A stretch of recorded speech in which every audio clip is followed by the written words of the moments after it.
welcome to today's session. Let us start by giving you all a quick brief on what OctaNet is. So, Tech OctaNet is a budding startup headquartered in Bhubaneswar, specializing in IT solutions across diverse sectors including e-commerce, real estate, automation, and personalized business application. Our primary focus is to provide affordable services to startups, aiding them into their digital initiatives. In addition to our core services, we are expanding into the corporate training sector, aiming to equip future corporate employees with a solid foundation. We also address student needs by identifying academic project requirements, internship opportunities, and offering comprehensive solutions. We are proud to be incorporated as an organization with the Ministry of Corporate Affairs, registered with MSME, and approved by AICTE for internship programs. Also, our commitment to quality is underscored by ISO 9001 2015 certification, ensuring that every project we undertake reaches highest standards of excellence. Okay, thank you so much. That was all. Let us now stage our instructor and start today's session.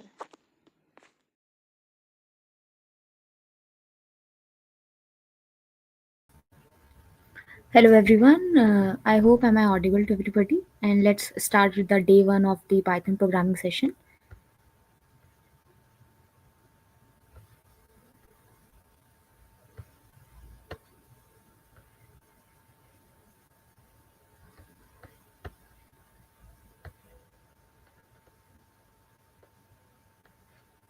Okay, so let's start with the presentation.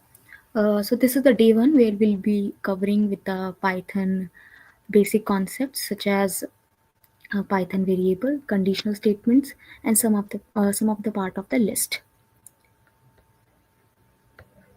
What is Python? Python is basically a high level programming language that use interpreter to run the program, and its code is very readable and simple. Its syntax is basically designed so that even a beginner could be able to program the codes. Some of the key features of the Python are: it's simple and readable. Simple and readable meaning its syntax is very simple, you can easily understand, and is very straightforward. Readability, the code is in a readable format. There some of the variables or the print statements or any conditional statements or the loops are designed, and the program is executed line wise. Versatile. Python supports various programming paradigms, including the procedural, object-oriented programming language, and even the functional programming language. Python contains a various set of libraries such as NumPy, Pandas, Django's for the various development purposes. Python has a lot of community support that make it versatile and user friendly. So some of the Python IDE tools are PyCharm, Jupyter Notebook, and VS Code, that is Visual Studio Code. Uh, Now today we'll be using Google Colab for seeing the variables and other parts of the programming language. Let's start. We'll switch to our we'll switch to our browser, and we'll type Google Colab.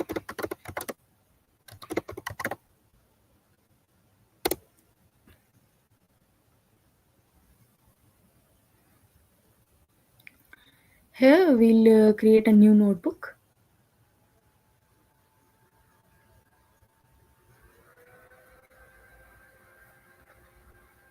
It will take some time to load.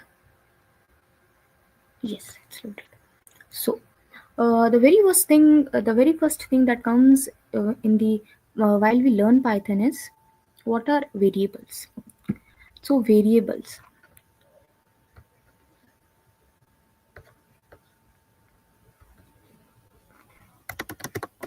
What are variables?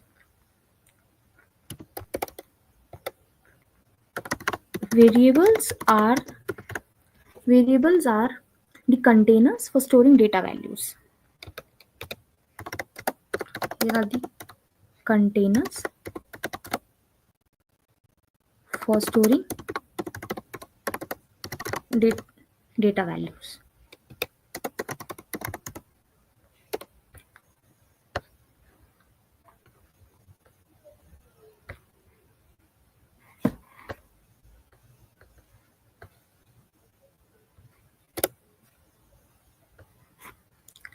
So let's start.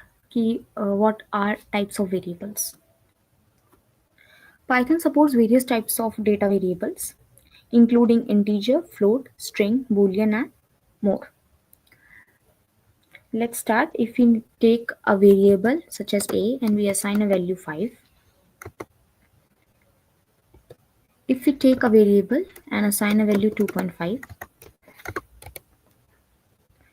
if we take a variable named c and we assign a value, a string Python,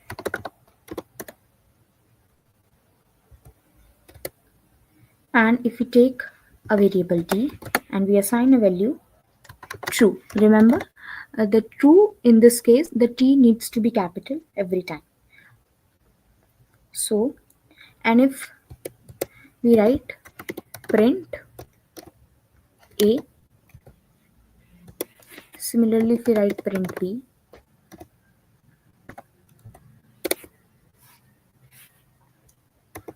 and if we write print c,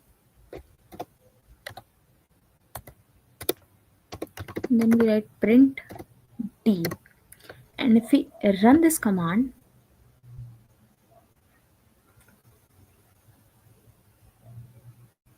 it will take some time to execute. So if we run this command, we'll see the value of a, b, c, and d on our screen. So here a is basically 5, which means it is an integer value. B is carries 2.5 values, which states it's a decimal value, and in Python programming language we call such data types to be float. C contains a string named Python.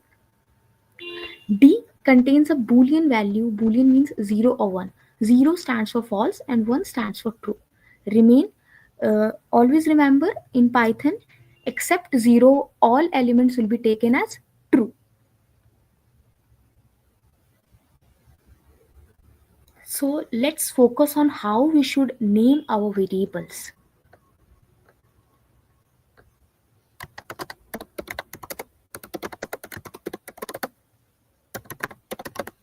Rules for naming variables.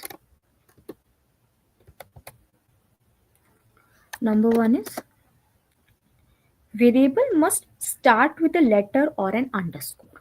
It's a very variable must start with an with a letter or an underscore. Okay.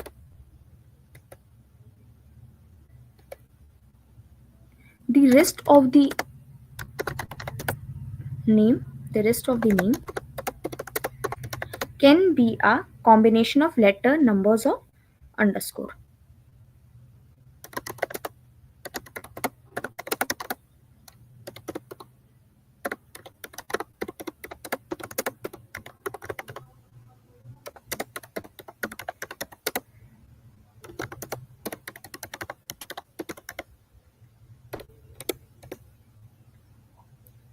Variables are case sensitive.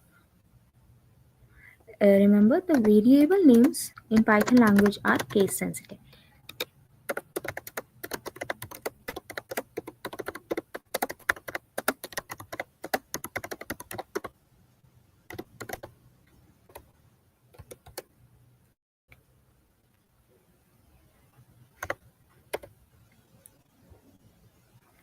Also, the reserved words such as in, print, for, while cannot be a variable name.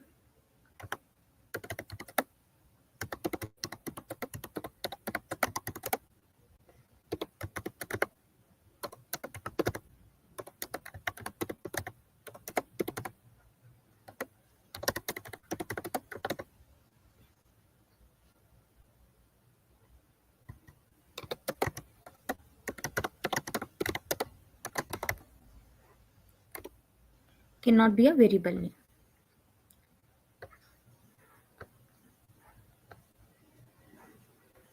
So some of the examples of the valid and the invalid variable names, such as this, we call it as this variable valid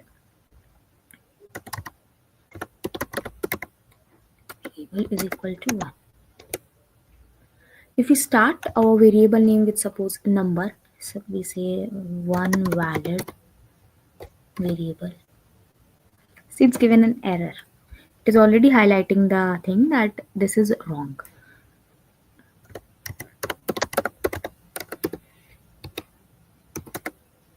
So this is not a valid name to give a variable name. Let's now go to the type function.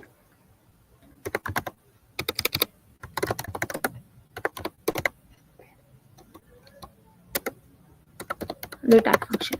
So the type function basically is used to uh, say what type of a value a variable is holding.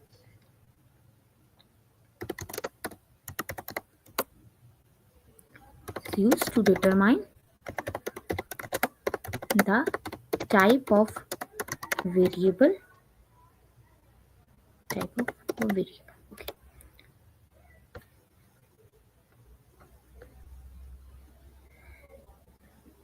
Suppose if we see, if we keep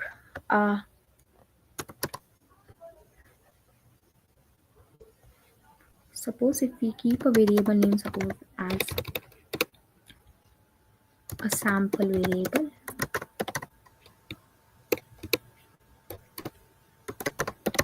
also your variable name be cannot have a spaces between it.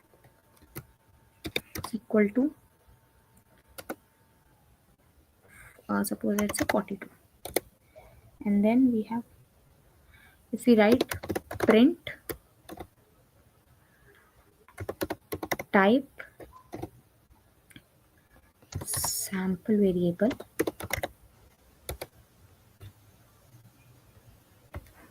and if we run this, it says class int, means the variable sample variable that is holding the value 42 belongs to the class integer.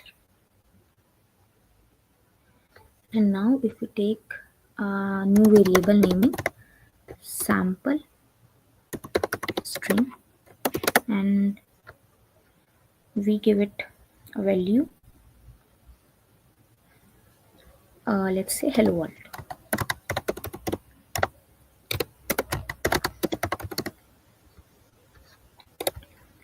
And if we print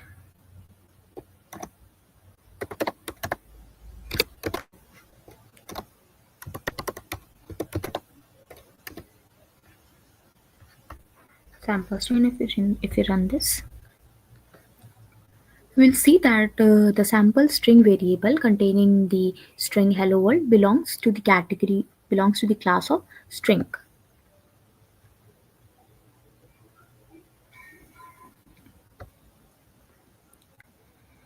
Now let's see how we can make our code more readable. In any of the programming language, while you learn, you should be able to create a code that contains comment, so that the other person who's looking the code is readable, like the code is easily understood and is in a readable format. So the comments in a Python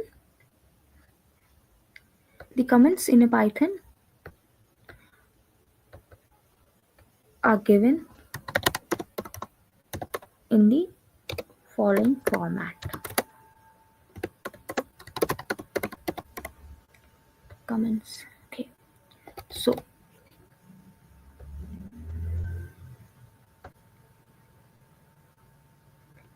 if we say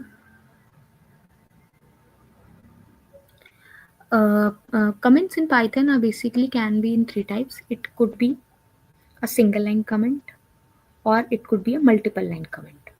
A single line comment is usually done using hashtag. Suppose if we write code a is equal to 10, b is equal to 2.5, c is equal to Python and d is equal to true. Okay, so here just to make sure that what type of data variable it is this, we can put an hashtag and we can write that it's a it's an integer. It's an integer. Here we can write it's a float data type.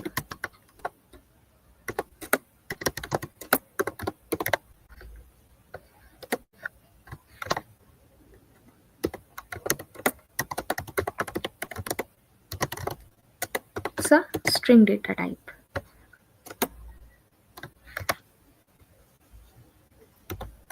It's a Boolean data type. Okay.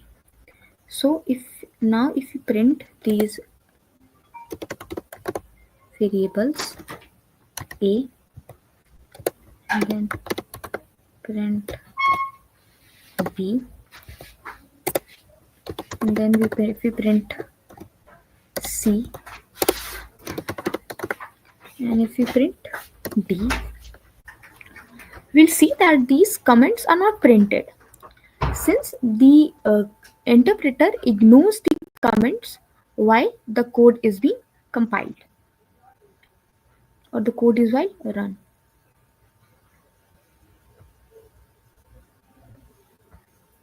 Okay. For multiple line comments, we use 3 inverted commas. Let's see if we want to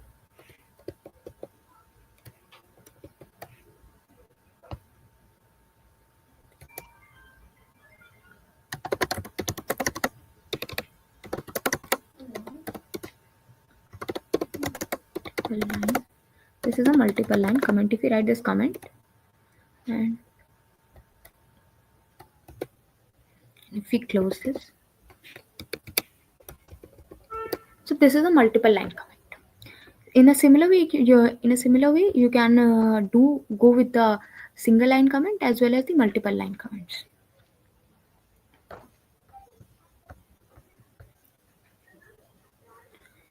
I hope you guys know the meaning of ASCII values. ASCII values. The ASCII values, each and every character in a language is being assigned with a significant value known as the ASCII values.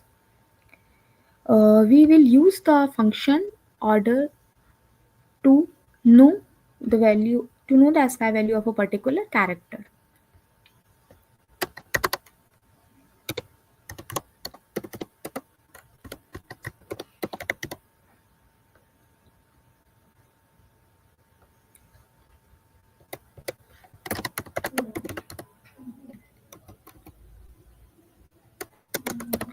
Use order function to get the ASCII value of a character.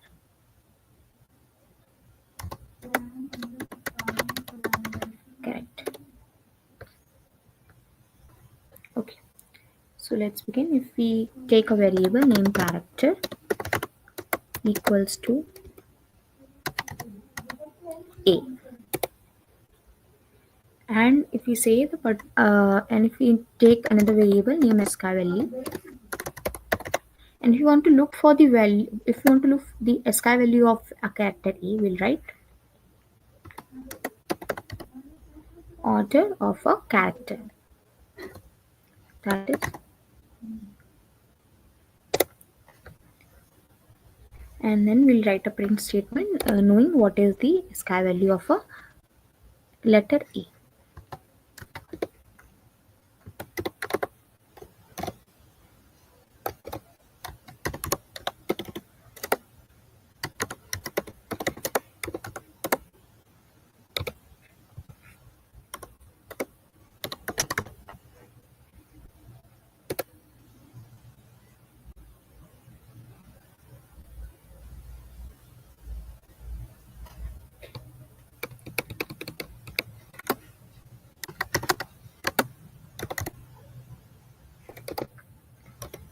We write here ASCII value, and if we print this, we'll get the ASCII value of letter A. Okay, so the ASCII value of A is 65. Similarly, if you want to go for the reverse process, meaning if you know a ASCII number of any of the character and you wish to know the character, we have a function known as character. Let's look. If you see the ASCII value is equal to 65, we are taking 65 since we know that the associated character with ASCII value 65 is A. And then if we take a variable name character from ASCII value is equal to char. Now we'll place the ASCII value. Yeah. You can directly put the number 65 here just to get the character. And if we print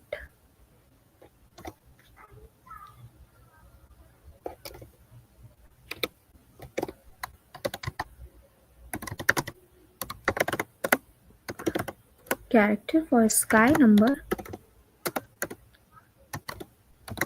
65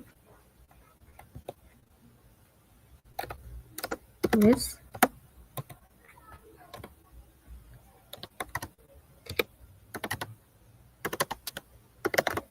character from ASCII value. And if we run this, we'll get a letter associated with it. Remember, let's see if this value and a small letter A has the same ASCII value or not.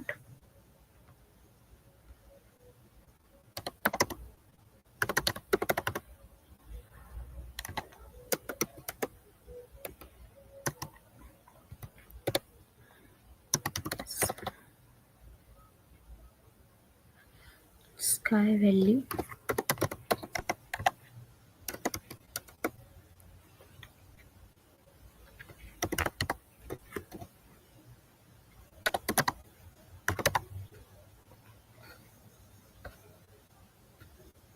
now if you see, we'll print the ASCII value of a letter A small. If we write ASCII value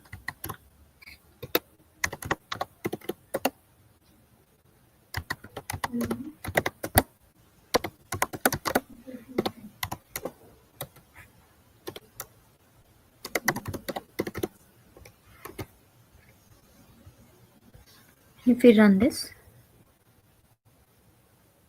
we'll see that ASCII value for small letter A is different from that of a capital A. Hence, the language is case sensitive. Now we'll see some basic operations on the variables.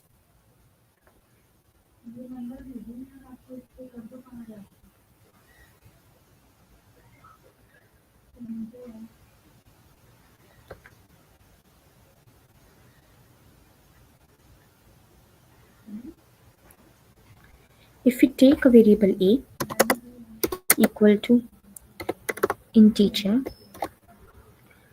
and we keep a string here 1, 2, 3.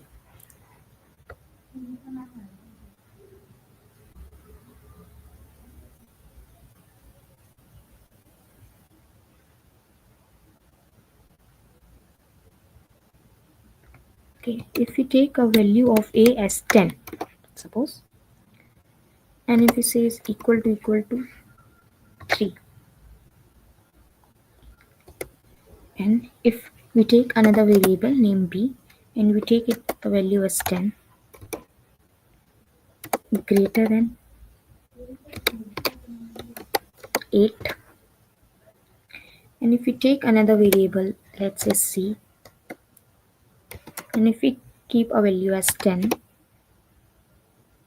we say it's greater than or equal to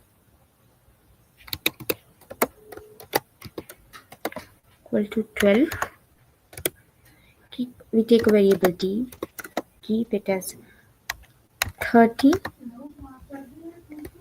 is then equal to,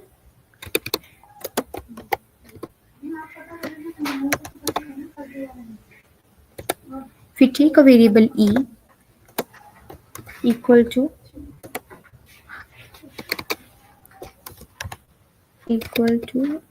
100, and if we say it's not equal to, the exclamation mark followed by an equals to is equal to, not equal to is not equal to 24,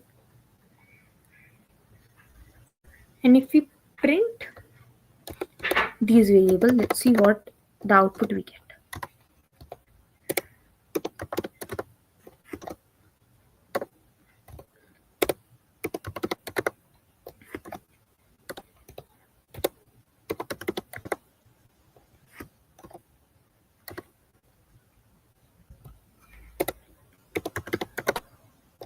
Print e. Let's see what output we get. Okay, so 10 is equal to 3, meaning, is 10 equal to 3? No, it's a false statement. Is 10 greater than 8? Yes, it's a true statement. Is 10 greater than or equal to 12? No. 10 is only greater than or equal to 10.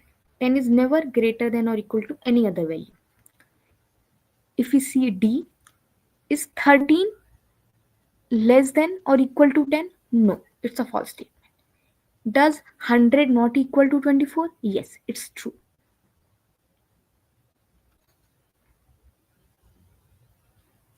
Okay, we'll look for some more operations such as and, or, not. If we take a variable a and we assign a value 2, suppose, and if we take a variable b and we assign value 3, suppose,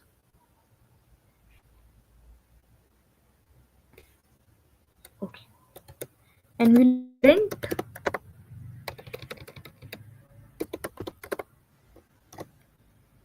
a and b.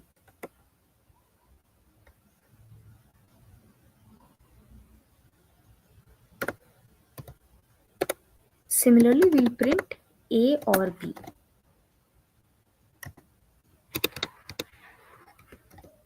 A or b. Okay, and if we print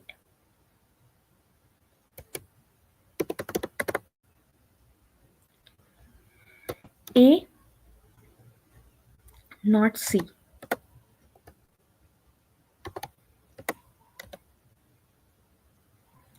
let's see what does the output it gives.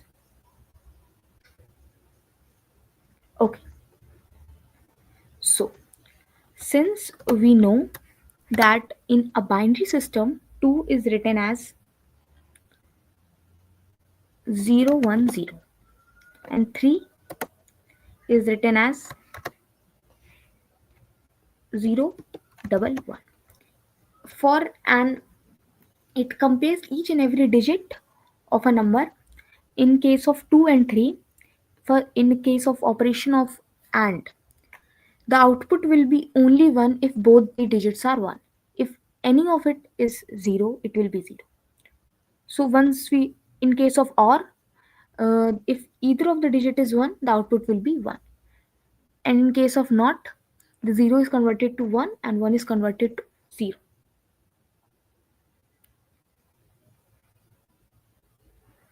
Okay, so we'll see some of the division part of the variables. Let's say A is equal to 10 divided by 2.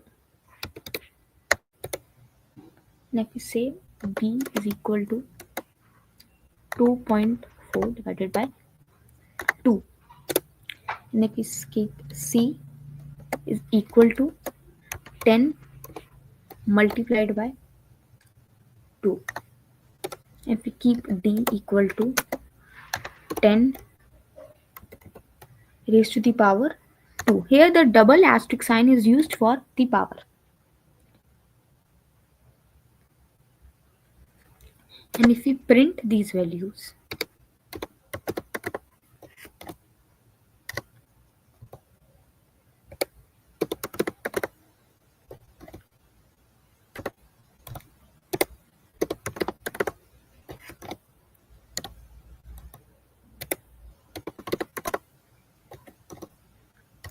if we print the values of a, b, c, d, we'll get, if we divide 10 by 2, we get 5.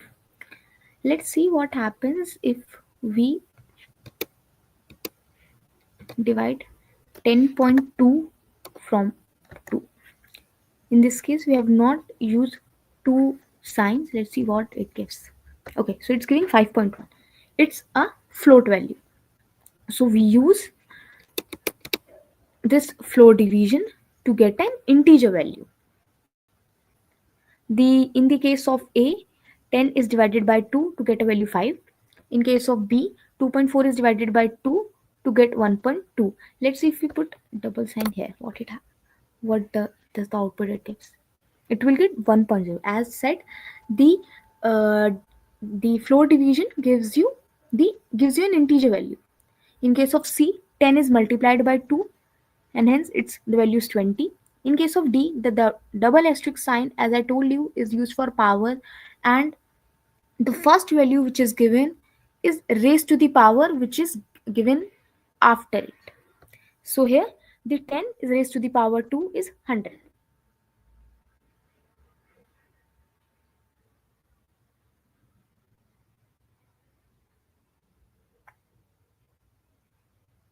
So now I hope you got the basic idea of what are variables, how we name the variables, how we store values to it, how we perform basic operations with variables, how we see the type of variables, how we use comments to make our code more readable, how we use ASCII values, how we know the ASCII value of a character, if we know the value of ASCII, if we know the ASCII value, how we get the character.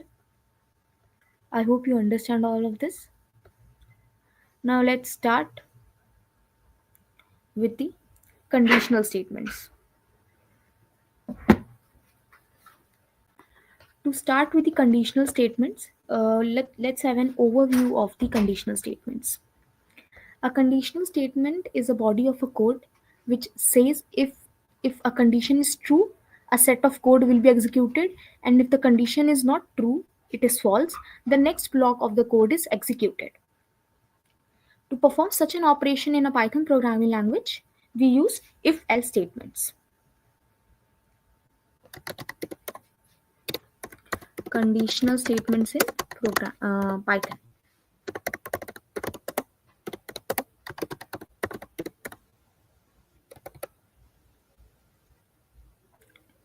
Number one is if-else statement.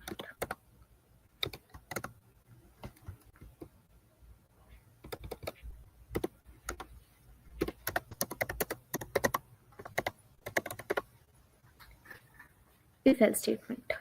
So, if-else statements allows you to execute a particular type of code if the condition is true, and if the condition is false, it allows you to execute an else block of code. The basic syntax is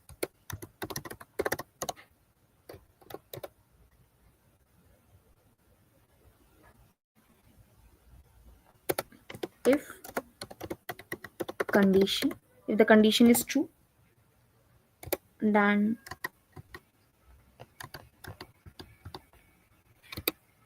a if block of code is executed,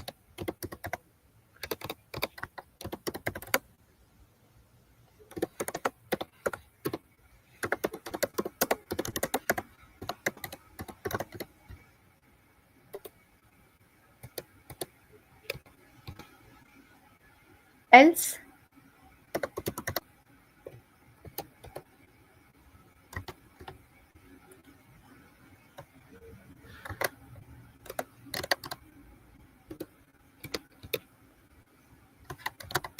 code of else block is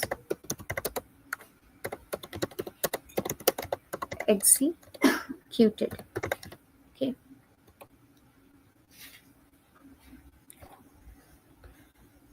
Okay.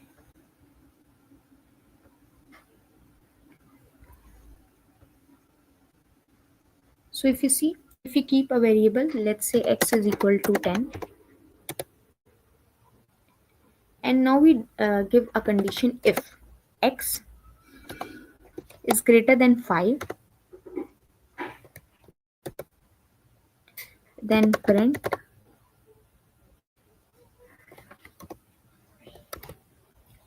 x is greater than 5.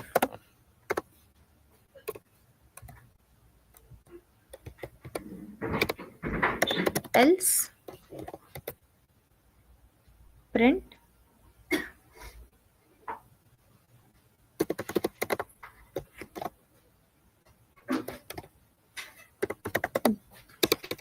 print the value of x is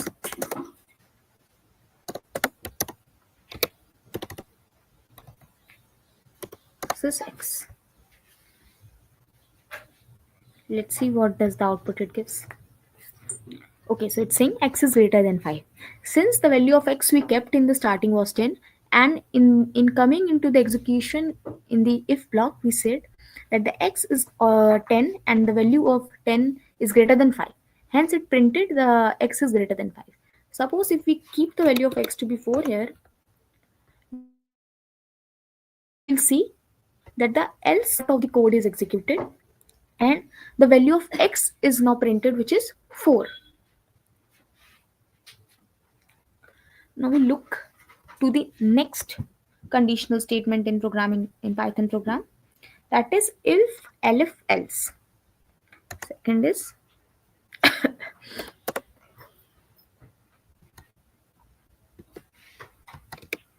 if elif else statement.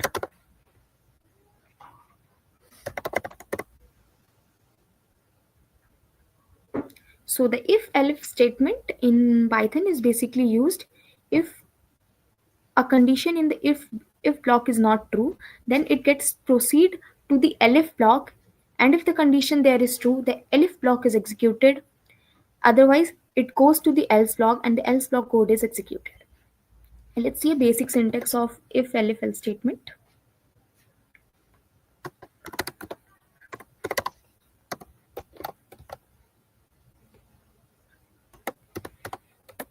If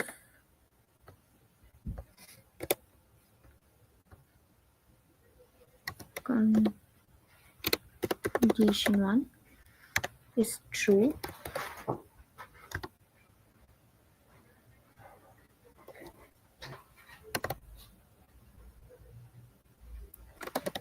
code block if condition is true.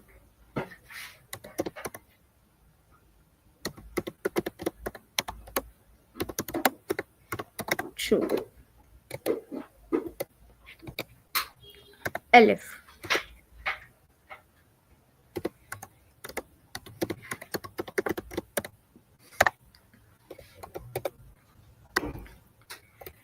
hashtag code block if condition 2 is true.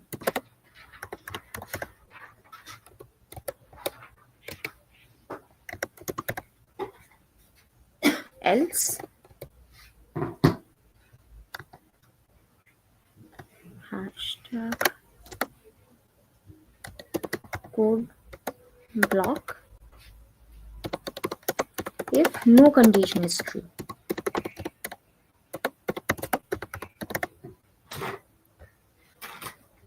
Let's see a code.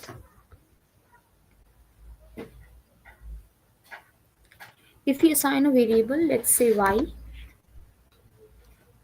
equal to 15,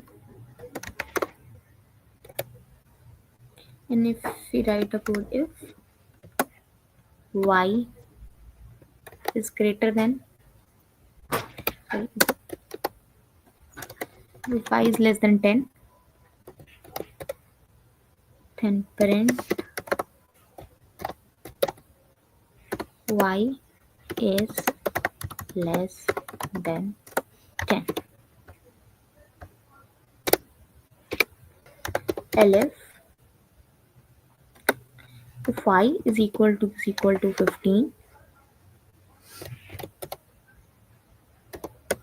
print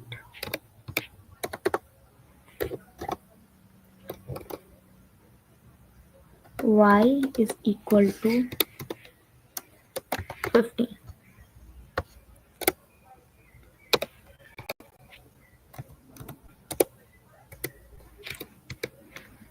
Else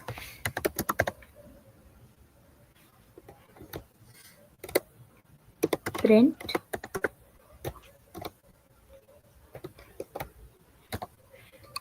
y is less than,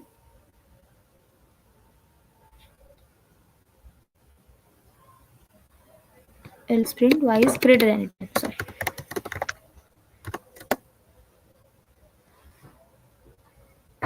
greater than 15. Okay, so we keep the value 15. Okay, y is greater than 15. Let's see what output it gives.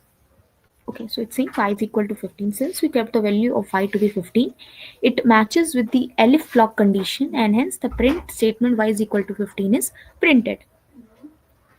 Let's see simple example of an if elif statement from which we can uh, create a grading system, and it will basically demonstrate the if elif statement in a better way. Also, one thing to be noted, students, that you can include any number of elif statements inside a if and else. Okay, so we'll go with the grading system.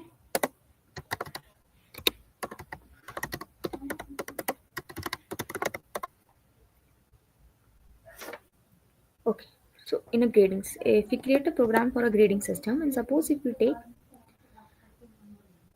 a score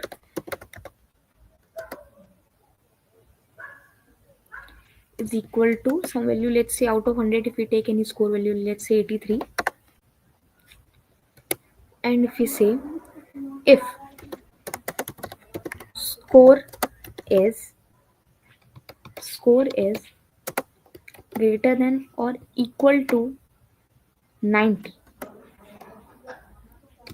or greater than 90, equal to or greater than 90, will print grade to be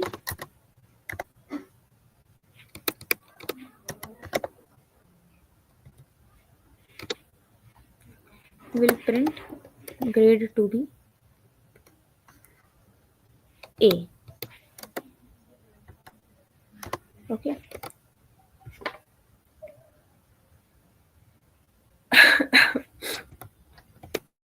elif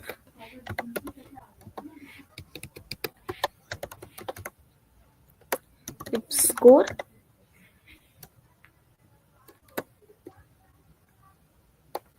is greater than or equal to 80,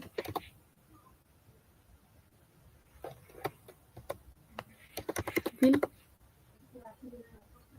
print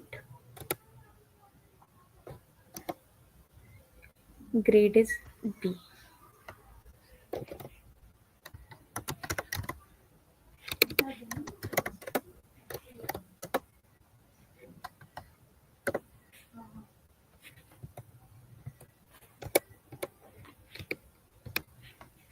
And if we write an statement elif,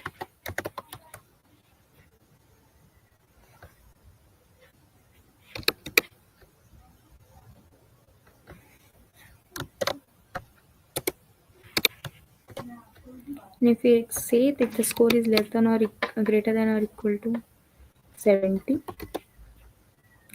we'll give the grade C to a student.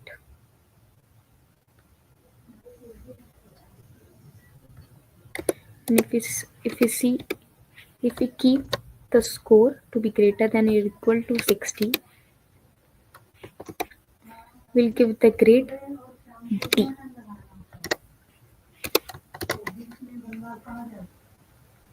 Or else, if none of the condition is true, we will say the student has got the grade F.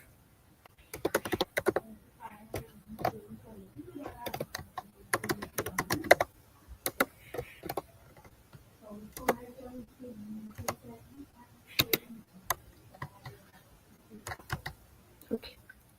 So let's see what output does it give if we have a score, or what grade does it give us to us if we have a score of 83. So it's saying that you have got a grade B. Since 83 was greater than 80 but was lesser than 90, hence we got the grade 80. If we keep a score, let's see if we keep a score of 91, what output do we get? Okay, so we got the grade A since it was the if condition was true that it 91 is greater than 90. Okay, so if we keep a value to be an 62, let's say, what value does it give us to us? Saying it's we got the grade D. Now if we keep a value which is 53, what grade does it give? It says you got grade F.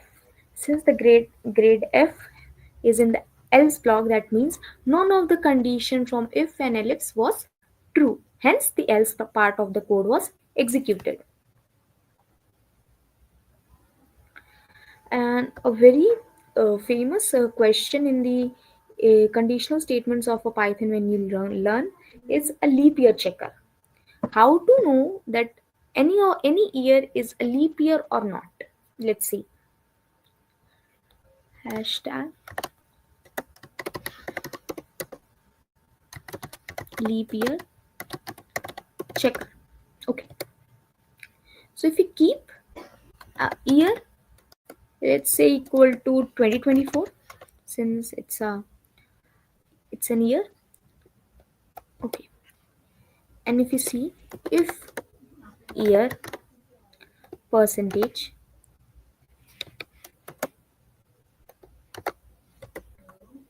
four is equal to 0. Remember, here the percentage sign is used to check the divisibility of an year by 4.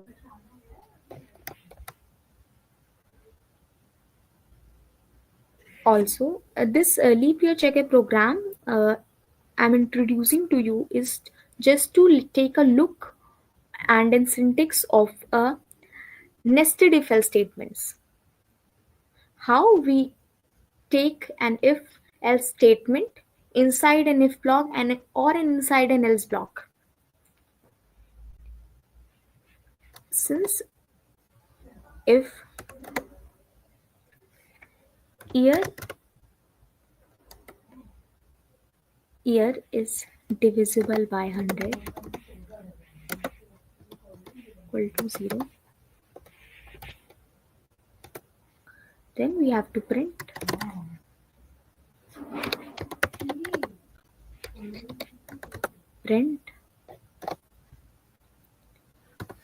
year comma is a leap year. Okay,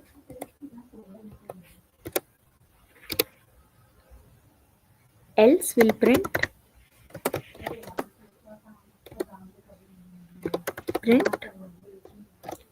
year is not a leap year.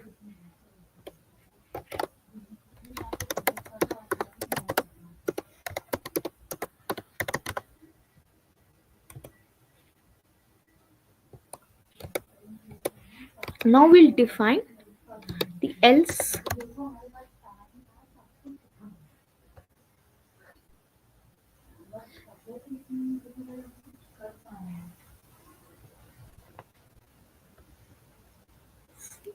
okay. So if we say if an year is divisible by 100, and also if we say if it's divisible by 400, so let's insert this condition over here.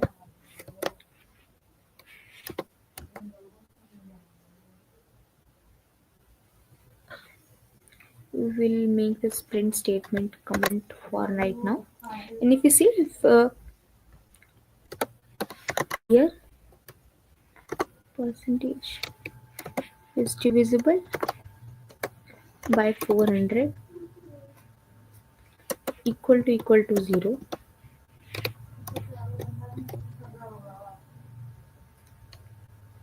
we will say it's a leap year.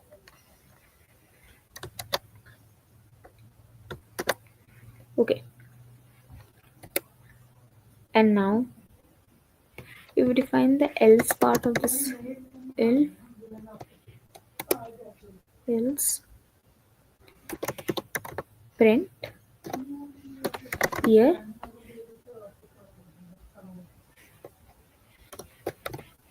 is not a leap year.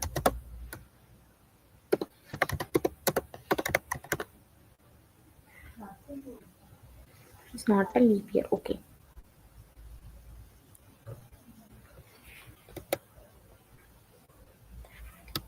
Now we'll define the second. Now we will define the else part of a second if statement. Else, if it is divisible by 4 and it's also divisible by 100, then it's also divisible by, and then we can say it's a leap year. No, we need to have a, yeah, it's got it. Okay, so else print year is a leap year. Okay.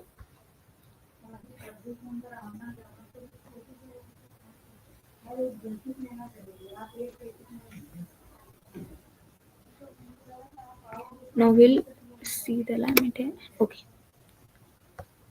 So if you see this code, we'll see that if we took the value of an year to be 2024, and if year is divisible by 400, it will be executed in this cycle. If it will be executed in this code, else if it is not divisible by 4, then it will be directly saying that it's not a leap year. Now we'll check the second condition in the if block. Is the variable a year divisible by 100? If it is divisible, then it will go to the third if statement, which is saying if it is divisible by 400, then it is a leap year. Otherwise, it's not a leap year. If the condition of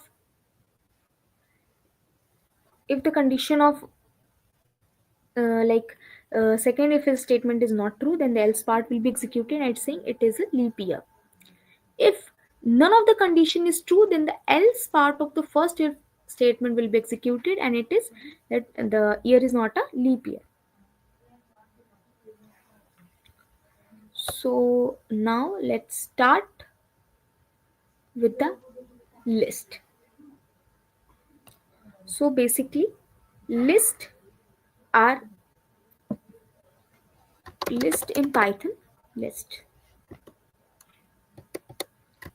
List in Python are used to store values, to store multiple values. Sorry, like you can store multiple values.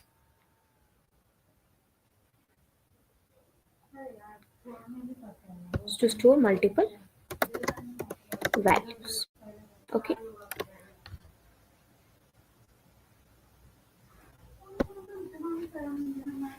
Second, list can store values of different data types. It is not essential that a list in the Python can only, if a list is created, it can only have a single data types of variable values in it. Like suppose it can have a value of integers, even a float one can be there. It can also contain a string value.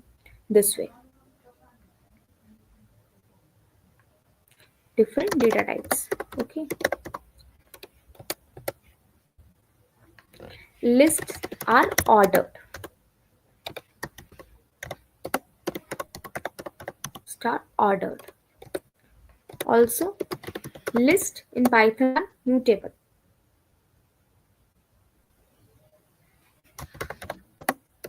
Mutable meaning it can be modified.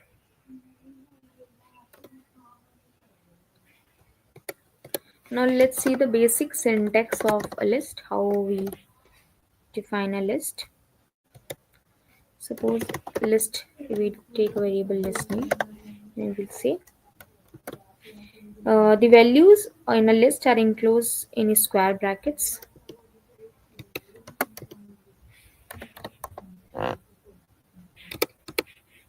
value 1, value 2, value 3, value 4, and so on.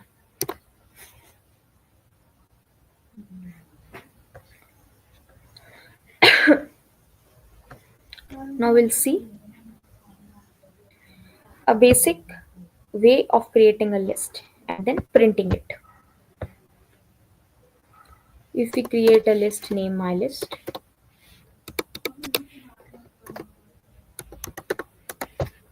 equal to, we keep the values as 1, comma 2, comma 3, comma 4, comma 5. Okay. And if you want to see the elements that are there in the list, it can be uh, print. You can use the print command to display the elements of a list.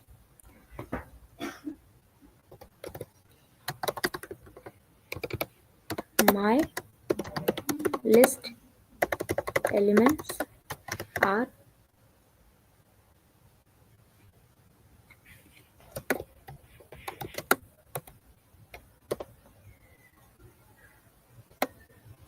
my list. So it's like that. Okay. Let's see what output does it give. Okay, so it's saying my list elements are 1, comma 2, comma 3, comma 4, comma 5.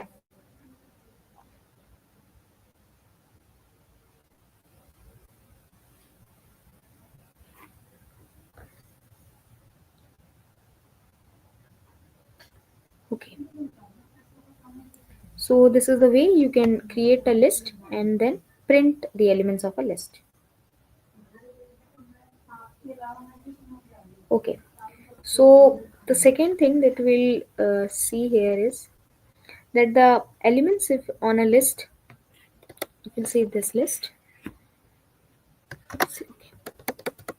So remember the indexes of a list are zero based. Like the 1 has got the index as 1 as 0, 2 has got the index as 1, 3 has got the index as 2, 4 has got the index as 3, and 5 has got the index as 4. If we see the integers in a reverse, if we see the indexes in the reverse order, we will find it to be the last element of a list has got the index is -1. The then the next then the before elements have got the index as -2.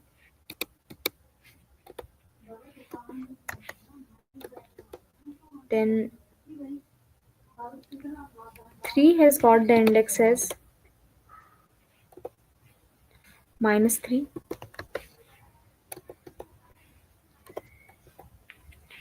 2 has got the index as -4.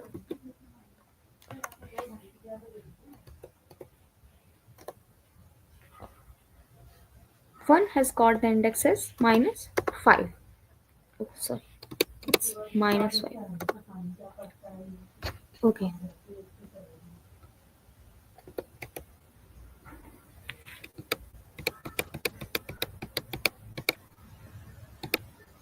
Okay. So let's see some basic codes how to display an index of of an element in a list. So the basic syntax to get hashtag syntax. Okay. Syntax is what the list and the name of your list. My here it is my list, and then we'll put the index. Suppose you want to know the index. Okay. We'll just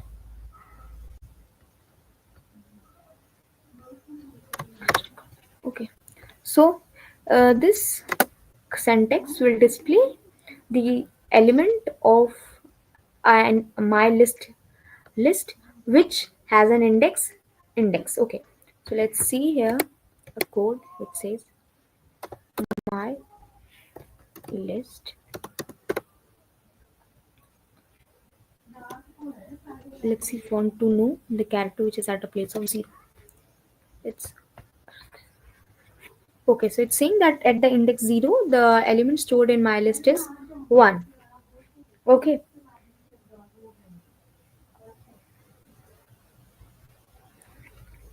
now let's see what is the how we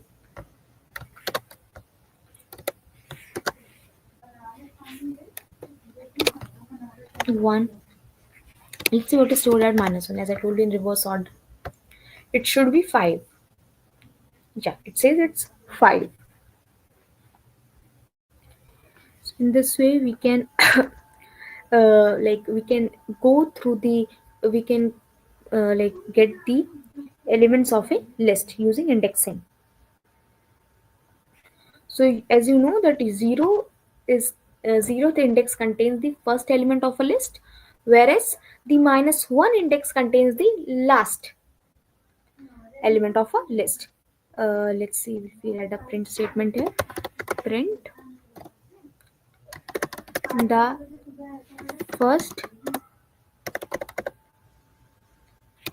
element of my list is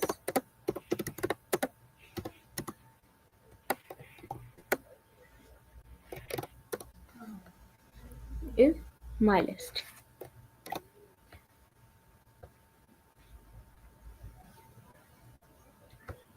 Okay, I forgot. Yes. Here we'll try writing print the last element of my list is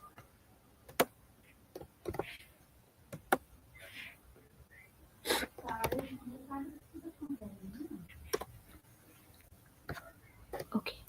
So let's print the statement. Okay, so as we can see the in the screen that from the screen that my list has the first element 1, so it's true, the same is printed here, and the last element has 5 and the same is printed, so the code is executed perfectly. Let's see how we can know the total length of a list. Total length of a list meaning how we can know how many elements are stored in our list. For that we'll use the length function.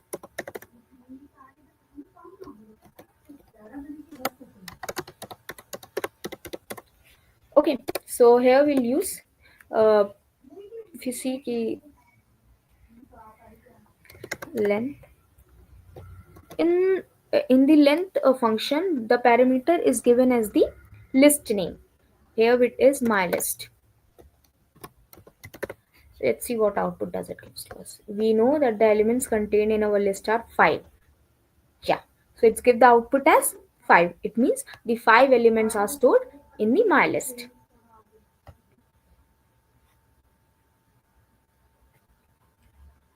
So now let's write it in a better way. Print my list contain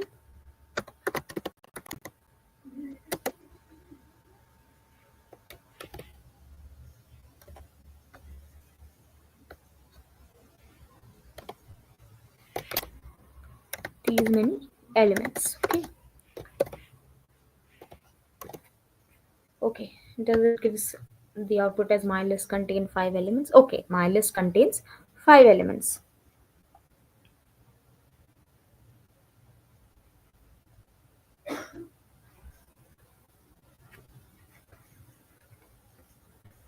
So now let's see another type of functions in a list. So we'll see slicing in a list. Slicing in a list means traversal in a list, meaning how you can go through the list and take the elements out of it. We can do it using a slicing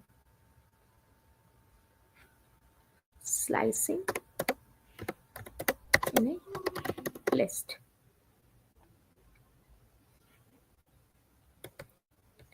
Let's see. If for slicing uh, we basically use a function. We basically use a syntax as, we'll write the name of a list. Here it is my list, and then we'll use the square braces, and we'll write how many, like how many numbers you want of a list to know. So if you want first three, so we'll use colon and we'll write 3. It should display the first 3 elements of a list. Yeah, it's giving 1, 2, and 3, which are the first 3 elements of our list. So suppose if you want to know the first element, in this way you can also see what does this gives. This gives. So the element, as I told you, that the first element of a list can be even accessed using indexing and can be even accessed using slicing. First element using indexing is addressed through mylist 0, whereas in slicing we use it as colon 1. Suppose if we write here -1, see what does this do.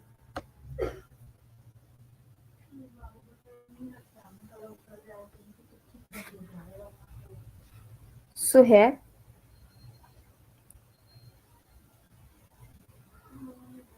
it gives 1, 2, 3, and 4.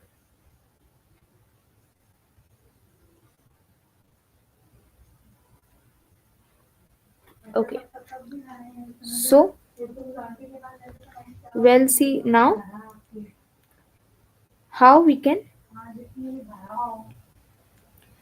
now we'll see how we can have how a list can have a different values of different data types.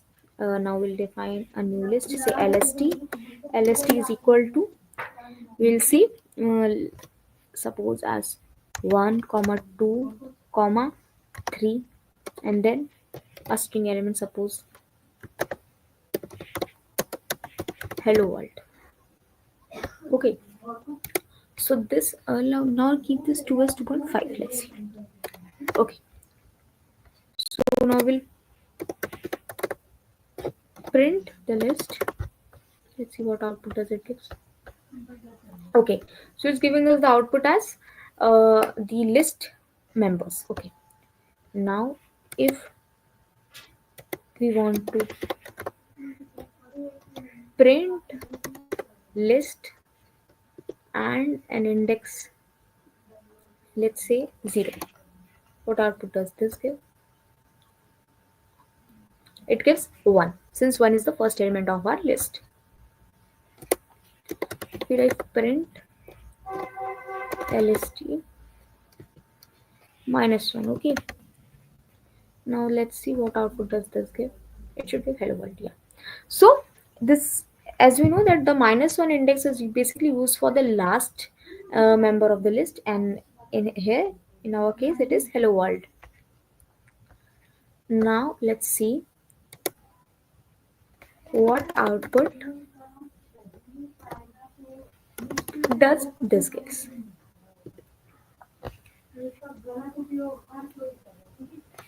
-1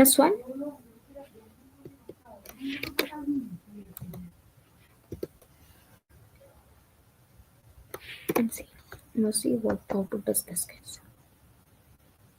Okay, so here for the third print statement, it is saying that it's -1 and 0. The indexes are given as -1 and 0. Here -1 represent the last element of a list, whereas the 0th index represent the first element of the last element of our list. Meaning The first element, the last element of our list is hello world, and the first element in our hello list, in our last element is h, which is printed. As guys, the first thing is the strings are also indexable, and hence hello world is a string. So if we go to the zeroth index of a string, that is h.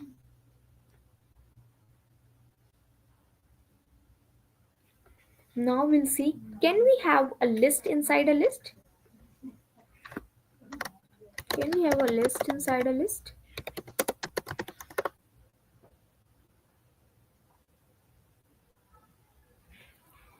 So list inside a list is possible in case of Python, and here it is known as list, nested list.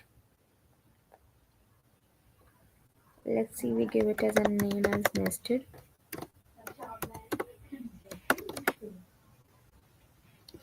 One comma two comma.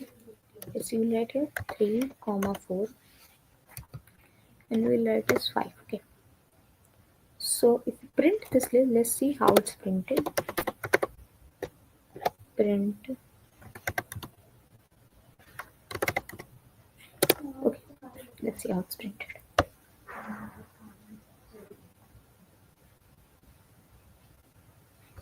Okay. So it's the same way it was we wrote, the same way it was printed to our screen. Now we'll see how we can access the elements of our list.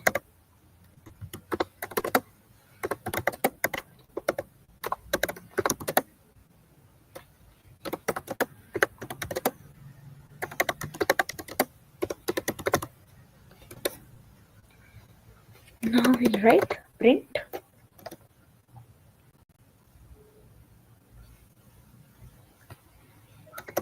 nested list. We write, let's say 0. We see what is printed. So the first element of our nested list is 1, and hence it is printed. Let's see how we can, or what happens if we write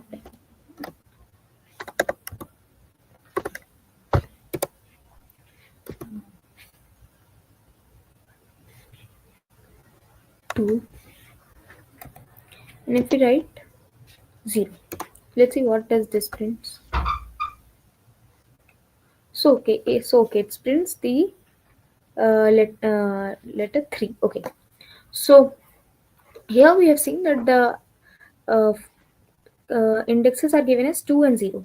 So this command will print the second element of the nested list at the 0th place. That means the second element of a nested list is 3 comma 4, which is itself a list, and the 0th element of this small list containing 3 comma 4 is 3, and hence this 3 is printed. Now let's see how we can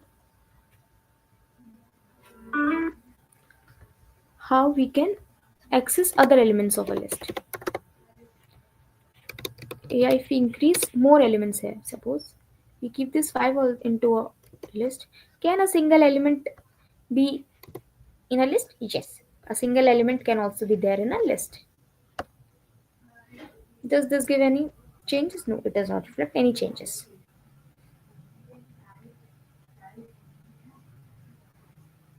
Okay, so if we print here,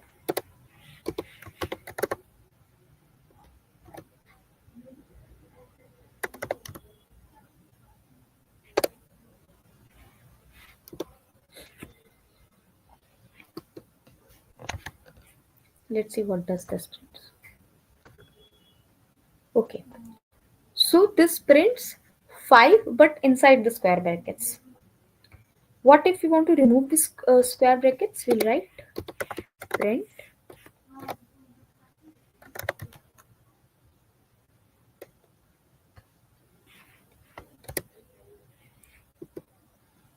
-1, and then we'll write Let's see what does this gives.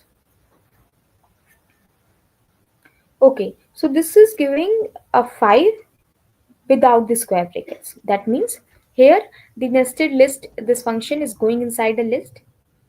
It is going to the last element. The last element is a list. Now it is again going back to the first element of this list. Okay, so now let's see, can we insert a value inside a list or we can't?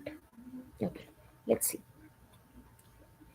Uh, if we write, so we can insert a value inside a list using an append function. Now we'll write the name of our list, which is nested list dot append. Okay. And whatever value we want to insert, let's say we want to insert 10, and then we'll see, we'll print the list just to see whether the element is inserted or not.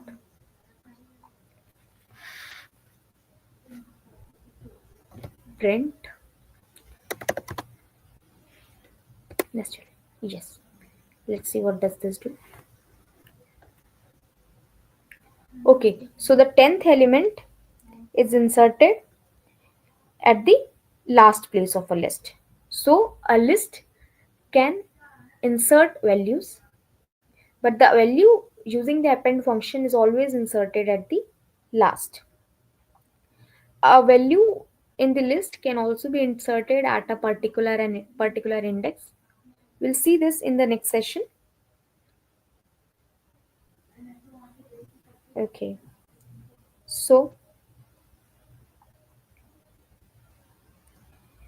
now we'll see how does basically the list work. In list, the values are stored in a particular format. These particular values have their memory locations, and these memory locations are pointing out to a list that the list value contains. So we'll now learn about the id function, which basically tells us about the memory location that a particular value is assigned with.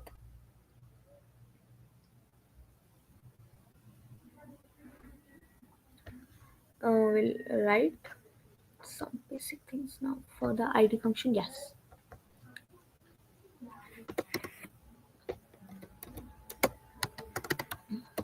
id function. Okay, so the id function,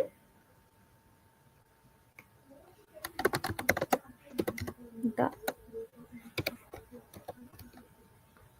id function returns the memory address of an object.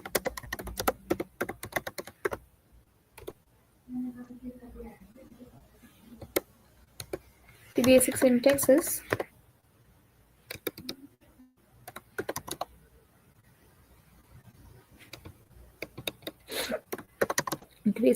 for the id function is id and whatever variable memory you want to check, that variable name. Okay, we'll write a variable name for better understanding. Okay,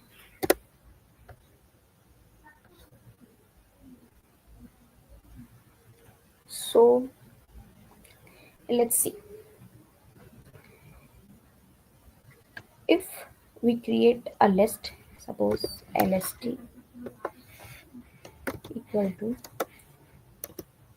1 comma 2 comma 3 comma 4 comma 5. Okay, and we want to know at what memory location does a particular value of a list is stored.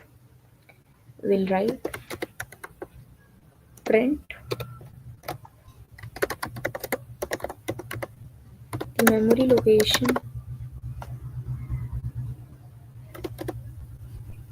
Okay, okay.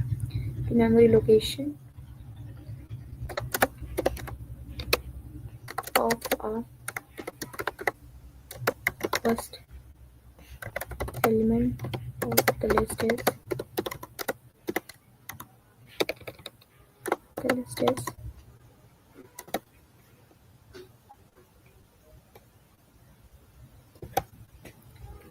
we'll write id,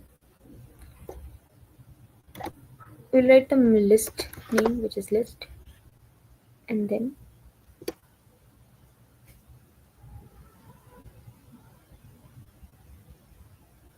so we want to know for the 0. Okay. Let's see what does output this is.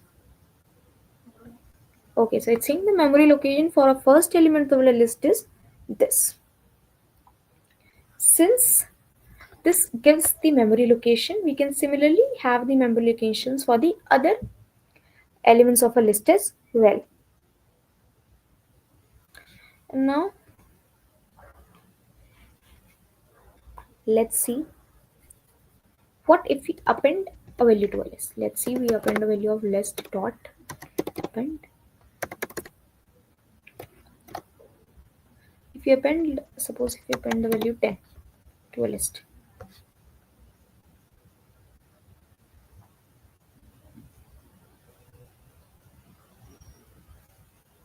and if we remove the print statement from here,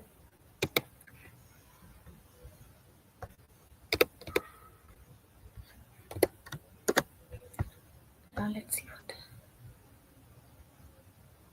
Okay, so it's giving a memory location after the number 10 is appended in the list.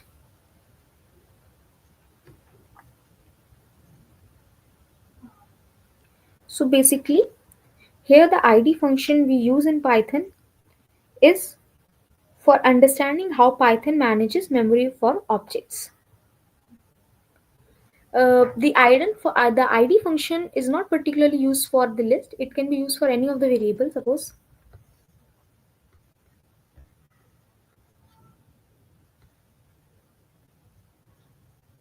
Suppose if we have a variable name var is equal to hello. Okay, and we wanted to know the address of variable where, we'll write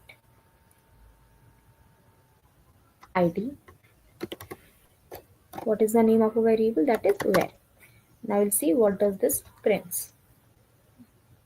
Okay, so it prints the address of the variable hello. Okay, so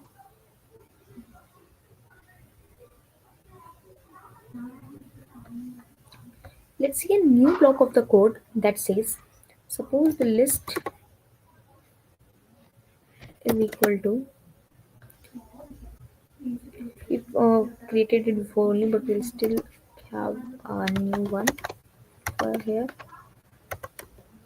Okay, so we have a list lst which contains the element as 1, 2, 3, 4, and 5. Now we have a string. Let's say it's str equals to test. Let's say test. Okay, so now we'll see. Now we'll print the id of a list. Now we'll see where this list has been stored. This full list, not any element of the list, but a full list is stored. Say print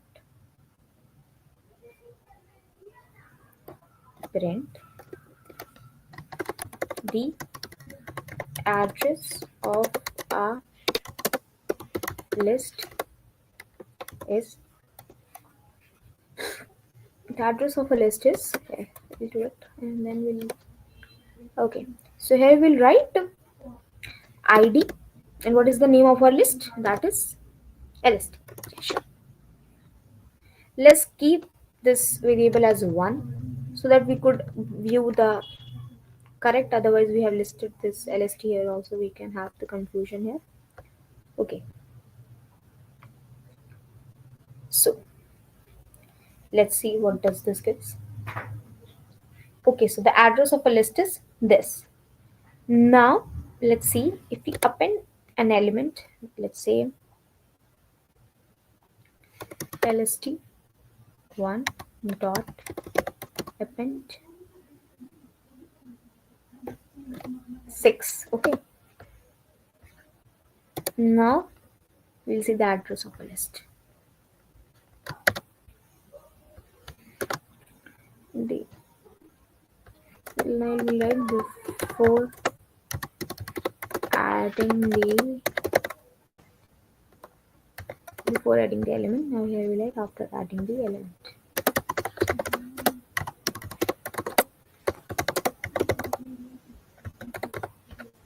Let's see. Does both of the address is changed or not? No. The address is not changed of the list. Now we'll see, does the address of uh, number 6 which is inserted in lst1, does it change? So sorry, no. The number 6 will be assigned a new memory address, while the memory address of a list will remain unchanged. Now let's see. Okay, remove this str from here.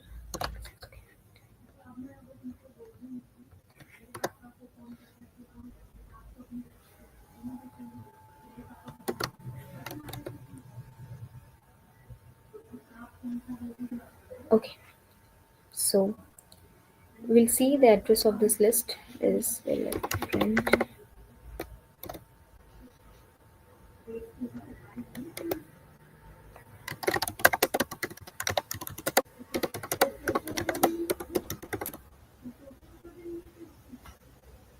so the address of the string.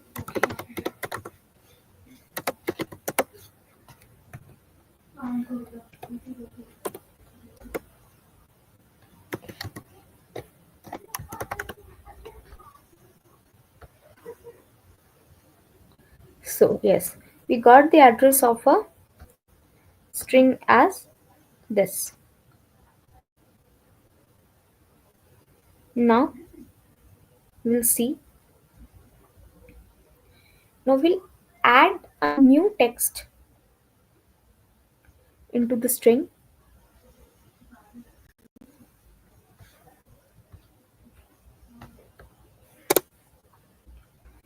Str plus equal to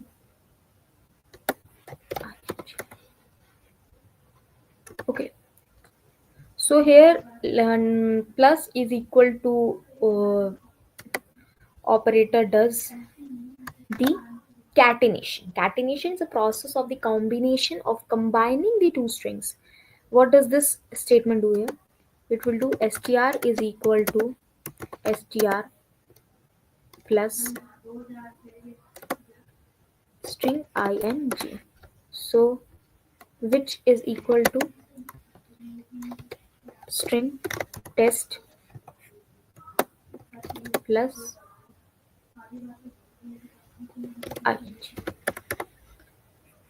which this is the catenation and this will produce a new string name as testing. Okay, yes.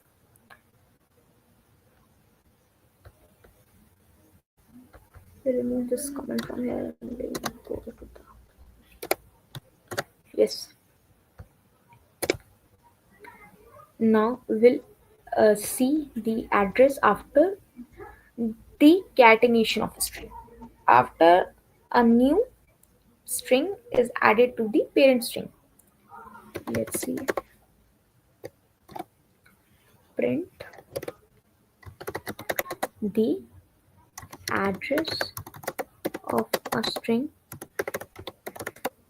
after catenation is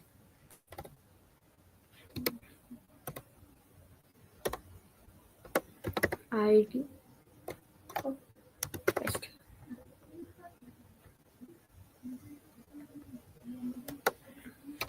before catenation.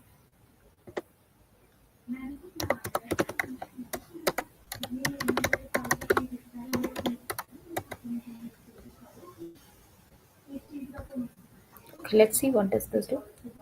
Okay, so here we can see that the address before catenation, meaning before when the str was just test, the address was this, but when we concatenated it with the uh, ing, that means that now the str becomes testing, the address of a string is changed. In case of a list, we saw that the address was not changed, it remains the same. But in case of a string, when it is appended with some other string, the address is changed. Now let's see how the other things are there in the list. Okay, so if we contain a list like,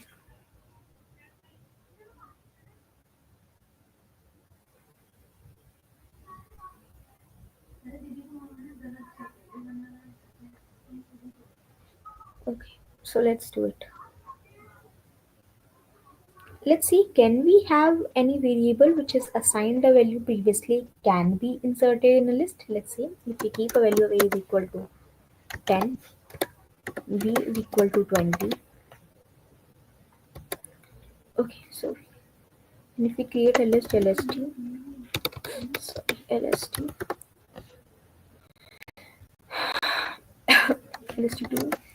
equals to a comma b comma 30, let's say, and then comma, so we write hello world. Okay. And if we say, if we write, let's say print a, sorry, print a,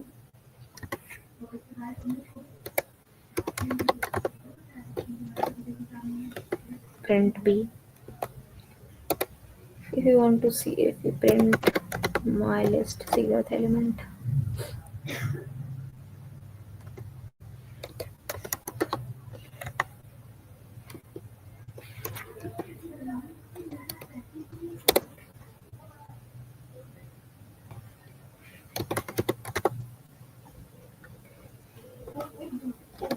print,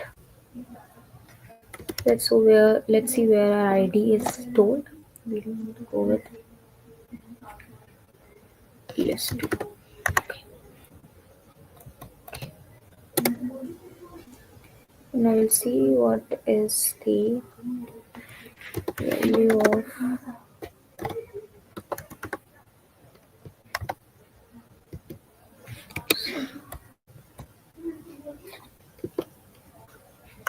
4. Okay, let's see what does this prints.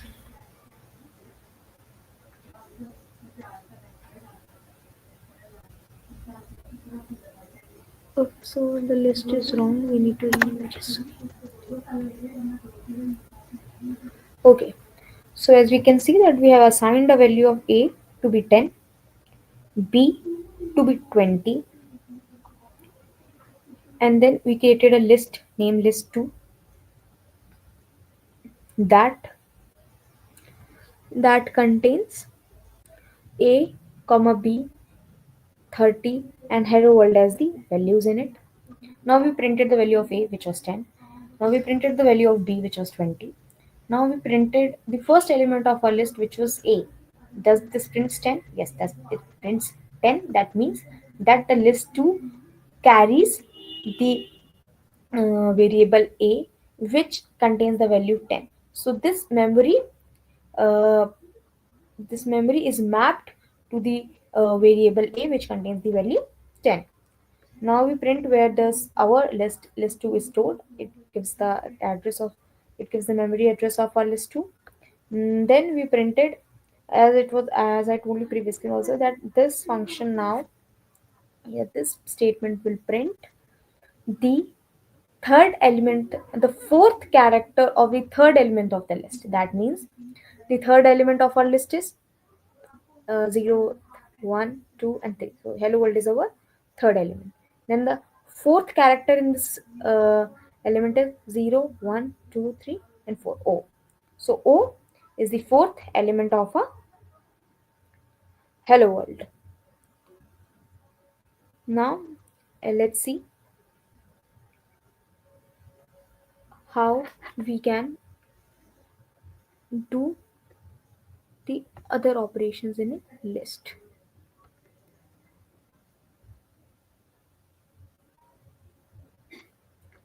Okay, so list. Let's see, we define a list.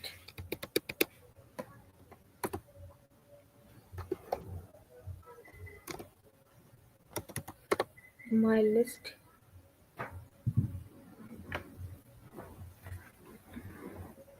is equal to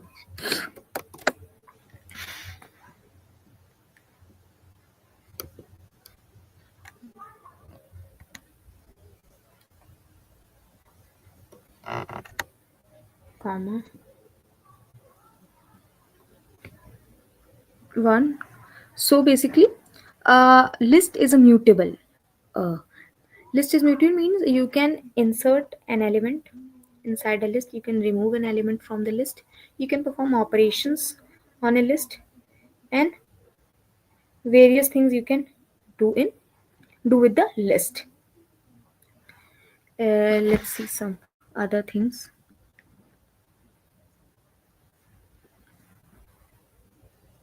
Okay, so let's see how we can iterate over a list using a loop. Let's see if we have a list named as my list and it has an element, suppose apple. We'll write as now second element as, let's say, banana. The next element we see if it has cherry. Okay. Now if you want to know each and every element, we can iterate this using a for loop. We will have a thorough session, with a good explanation over the loops on the day 2. But just to have a look how we iterate in a list, we will use the for loop here. For the syntax, we'll use for, let's say, item in list is my list name is my list. Okay. My list. Print item. Okay. Let's see what does this gives. Okay.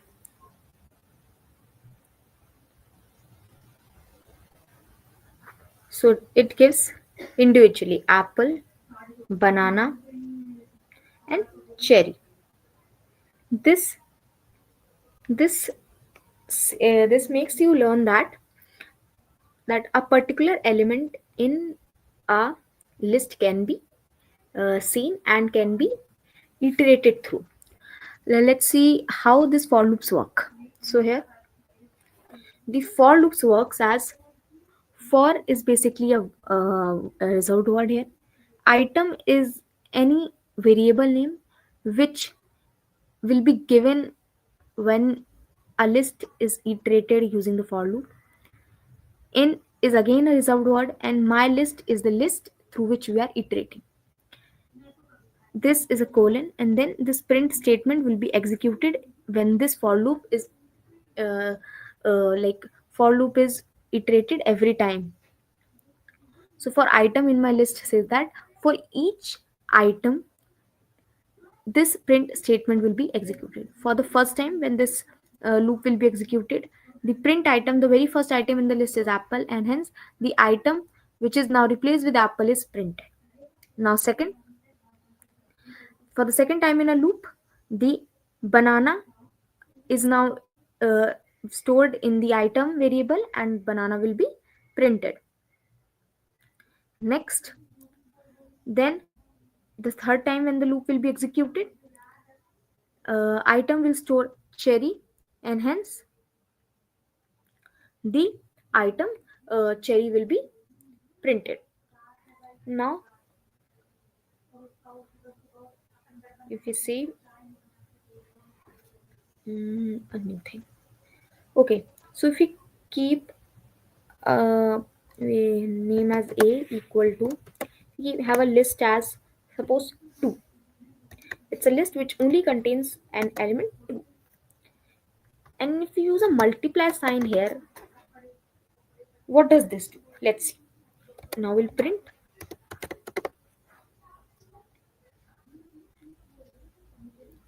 a. Let's see if we print a, what does we get? Okay, so if we see that the 2 is printed 5 times, this block of code explains us that if element 2, which is there in a list as a single element list, is multiplied by 5, the 2 is now being 2 is now being duplicated 5 times to make a new list, which is now stored as in a, known as uh, 5 times 2. Okay, similarly, let's see if we have v is equal to, we have a list here, it contains only 0, and we go with, we multiply it with 7. Let's see, does this new list which is containing only 0 becomes 0 which contains 7 zeros in it? And we'll print b as well here. We'll see what does this gives.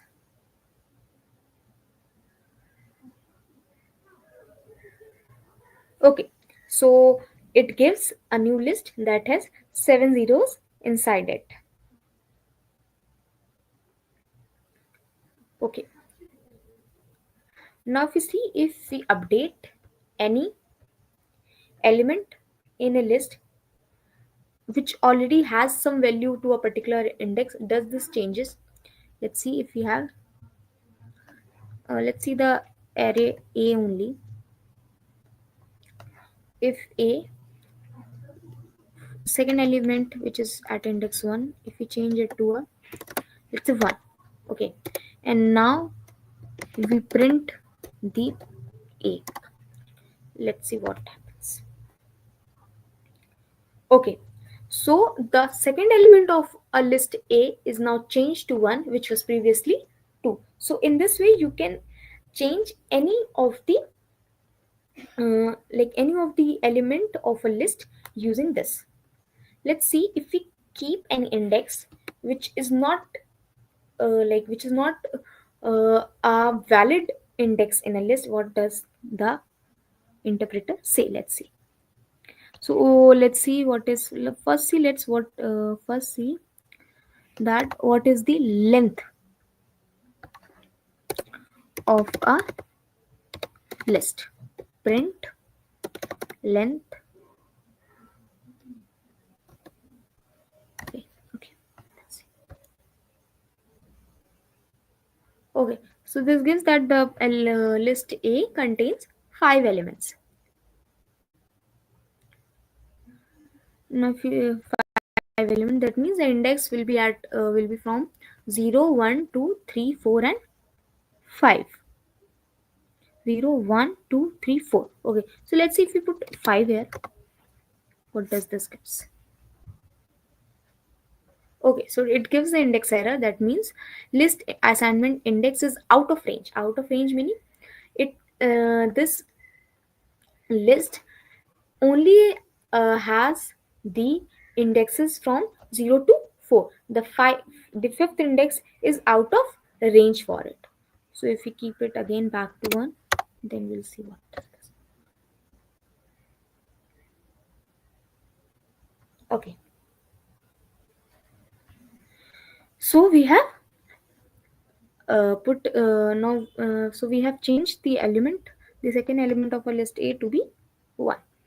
Now let's see if you want to remove this 1 from the list. We'll write A dot remove 1.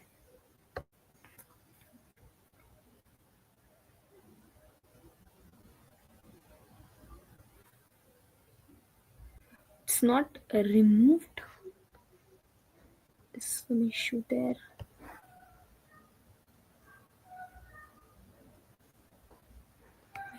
Okay, we have not printed actually the list. We'll print the list again. Let's see what is this. Okay, so yeah, we got it. So the one which was previously there in the list is now removed. So we can remove an element from a list using this. We can similarly use other functions also to remove an element from a list, that we'll see later on. That we'll see later on. Okay, and now let's see if now let's create a new list name as A. Again, we will create as 10, 15, 12, 35. Okay, sorry, 53. It's okay, no problem. Now, if you want to look for the maximum value, let's say we give this the maximum value be stored in a largest variable is equal to maximum of A. Wow. Okay, let's see what does this print. Let's see, print the largest element in a list is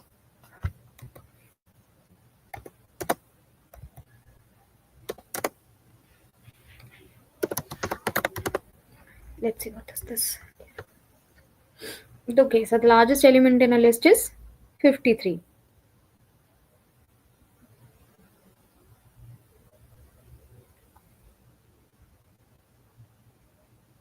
Okay, so similarly, if you want to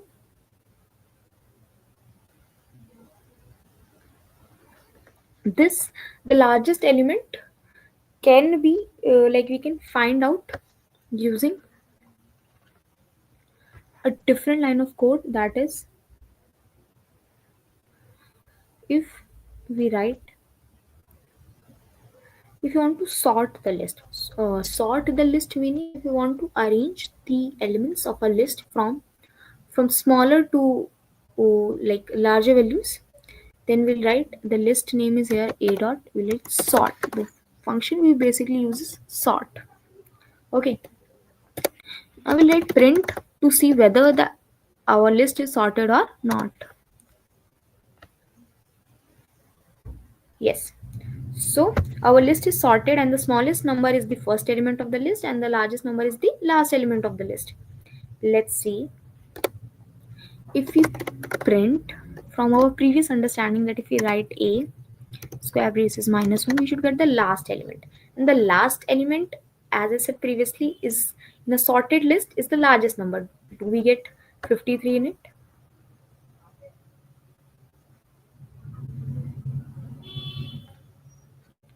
Okay, yeah, we got the 53 as the largest element in a list. Now if you see, if you want to know that are we getting how to know the smallest element in a list is like the we know that the smallest element in a list is the first element of a sorted list and the first index given to any list is 0. Now let's see what does this means.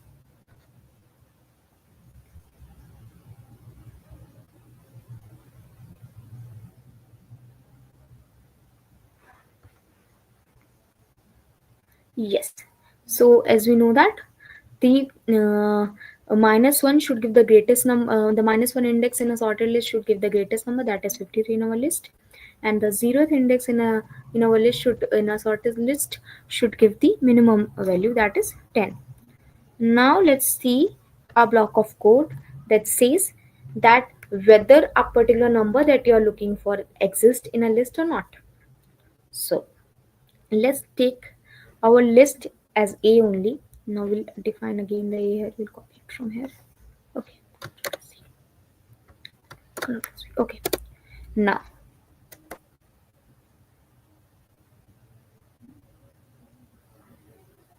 if we keep a variable as flag name is equal to,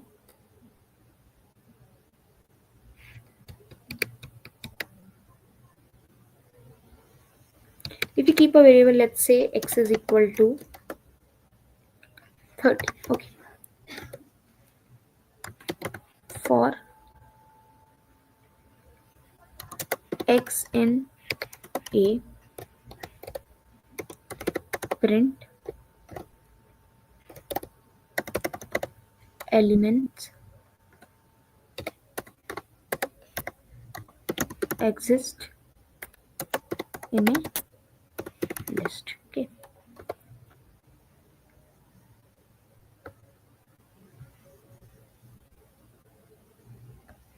Okay, we'll insert a print statement, if conditionals, if x,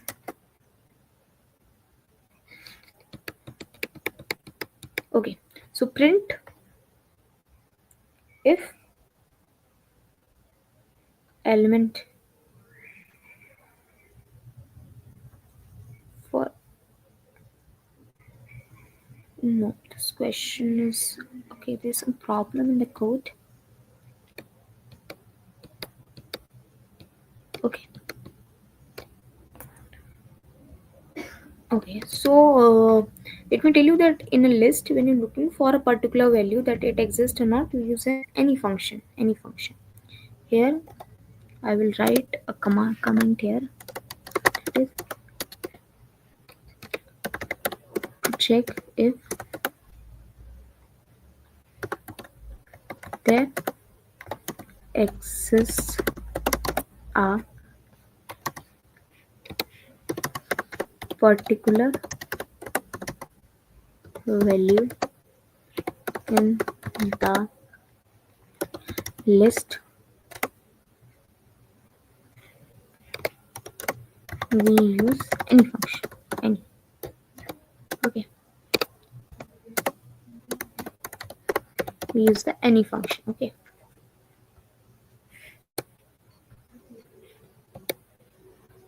let's say we define a variable name flag is equal to, and now we'll use the any function with parentheses.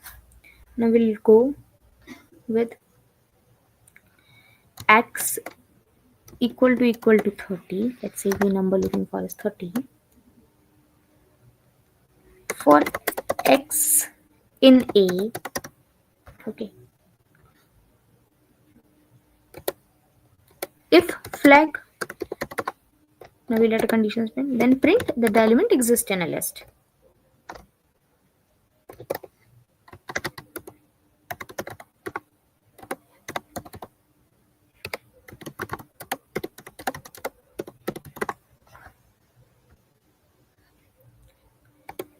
Else element, sorry, print element does not exist in a list.